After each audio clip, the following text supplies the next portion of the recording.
Okay, I want to give you an example of some of my own shadow work. And this is in my book, but I want to really go into detail because I don't think people understand it. I've had some people attack me over what's in my book, and I want to be sure that people really understand the hidden meanings with these stories. So there are a number of incidents from when I was a child all the way up into my 30s where I would completely love a dog and be so bonded with that dog, and yet I would feel like it was time to part with that dog. Find the dog a new home or send it off on a different journey with someone else. And these were all very agonizing decisions for me. I had a shadow side that was creating this. The shadow kept telling me that the dogs were better off without me, that they could do better without me. And I had a belief, since most of my dogs died very young, 7 years and younger, if I wanted them to live longer, I had to give them to someone else. So this tortured me throughout 30 some years of my life. And no matter how much I loved a dog, I would only keep them to a certain point and then painfully part with them, always sending them into the most beautiful hands to nurture them and allow them to reach their own full potential.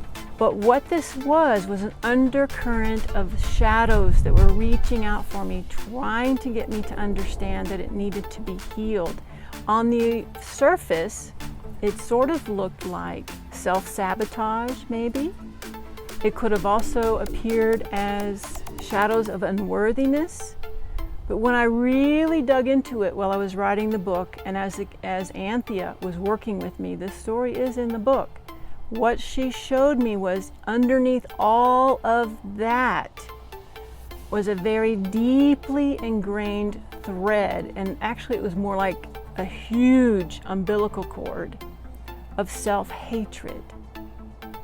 So it was more than I just didn't feel worthy of these dogs.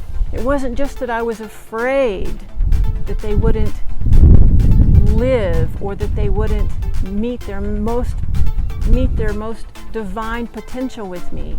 Underneath all of that was a very active, controlling shadow of me not loving myself.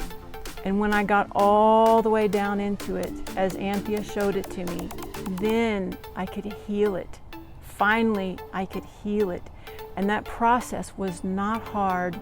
Anthea did the work for me. She just needed me to see it and to understand it and to be ready to heal it.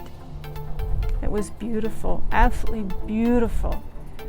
But when you read my book, if you judge my experience, if you have opinions and emotions that come up about me and my story, then that's a calling to you to do your own shadow work, because the book is activating you in that area, and that means that's what you need as well.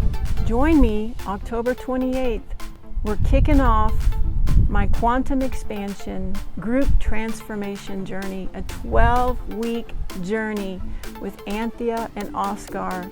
We're going to completely demystify shadow work, make it so easy, and catapult you on your spiritual journey so much faster. And until then, you can try my free program, my free 3-part mini-series beginning October 9th. So check those both out. Love you guys.